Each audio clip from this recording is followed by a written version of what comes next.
And now, First Warn 5 weather with Chief Meteorologist Tim Smith.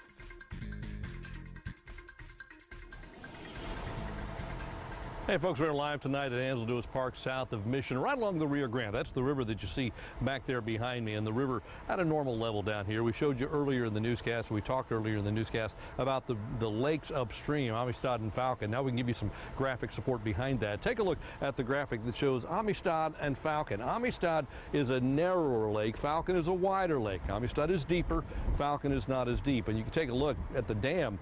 Amistad's over 200 feet deep, and at the dam, Falcon's only a little over 100 feet deep. So again, one is much deeper than the other, but the one that is deeper is narrower, and that's the key, because you get less evaporation from the narrower lake because you've got less surface area. We've got more evaporation from Falcon because of the extra surface area there. Now, of course, if we wanted to get water to Falcon, they could just release it right downstream, and Falcon would go up and Amistad would go down, but no reason to do that because you lose more to evaporation if you do that. So that's why Amistad's at 80% right now, while Falcon at less than 35% of capacity.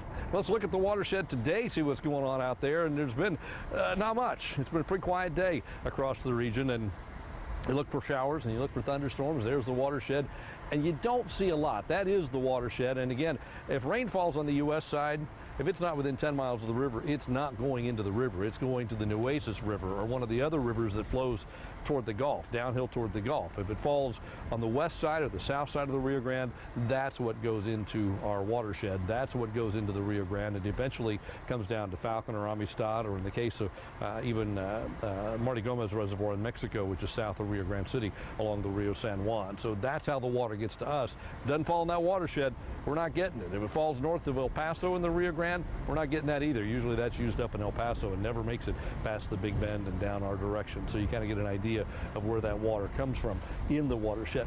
Back in the valley today, let's see what's going on. Here are your temperatures, and it's been another warm day across the region. 98 in McAllen right now, 102 in Rio Grande City, 86 is the latest reading in Port Isabel, 88 right now in the Brownsville area. Dew points, well, you know, they're up a little, but not a lot. Here are the latest readings, and you'll see that they're still in the muggy range, but still in the 60s, while, you know, usually this time of year they're in the 70s. So take advantage of the slightly less humid air that has been sticking around for a couple of days. I think it's eventually going to go away, because you look at the muggy meter. Yes, it's muggy, but it's not up in that very humid category, and there is a difference. You can feel it, especially in the evenings and the mornings when you're out and about. You can really tell the difference across the area. Let's look ahead the next few days, because it does include the weekend. Let's see what temperatures are going to be Saturday, Sunday, and Monday. Keep in mind the average for this time of year is 94. We'll be above that at 97 all the way through the weekend into next week. The record highs are up at 101 and 102. Let's watch Future Track, see if there's anything going on rain-wise in the valley this weekend. And as we go forward, you don't see much. Patchy clouds, that's really about it. Future Track tries to hint at the sea breeze trying to come to life, but it just has no luck. There's just not enough moisture to work with, so you see patchy clouds come through, but that's about it. Same thing for Sunday, kind of a mainly sunny day with sea breeze trying to form, an isolated shower trying to come in along the coast, but yet again, another mainly dry day across the region. And into Monday, not much change. We expect it to stay pretty much dry all the way into the first part of next week. Your rain chances are staying at a minimum, if you will, even with a little bit of moisture kind of lurking just offshore. So we're going dry, and then mainly dry by the time you get to Monday. Headed to the coast. Shall we see what's going on? Why not? It's a beach weekend, right? And it ought to be a good one for the beach. Don't see any big issues.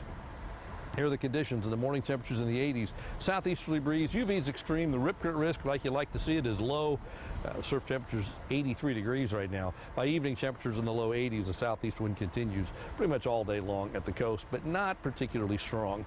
Here are the tides for you at the coast. It also shows you your latest sea conditions, 2 to 4 feet, a moderate chop, and the bay temperature right now at 86 degrees.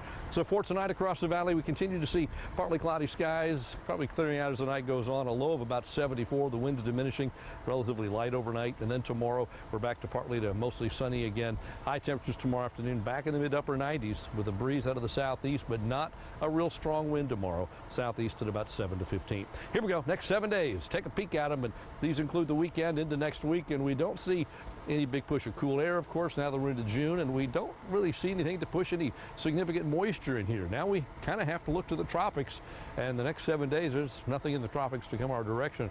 Nothing big. Maybe enough moisture in the middle of the week as the southeast flow aloft kicks in to maybe let the sea breeze wake up and give us isolated showers, but for the most part, we're going to be dry for the next several days with highs in the 90s and nighttime lows in the 70s. Sure, it's pretty looking out here across the Rio Grande and across, of course, the beginning of the floodway system here at Ansel Duas and across the river to all the folks in the park over there. Nice day out on the river, just a little bit warm, but it's June, it's supposed to be. That's your First Warn 5 forecast, live at Ansel Duas Park, just south of Mission. Tim Smith, Channel 5 News at 6.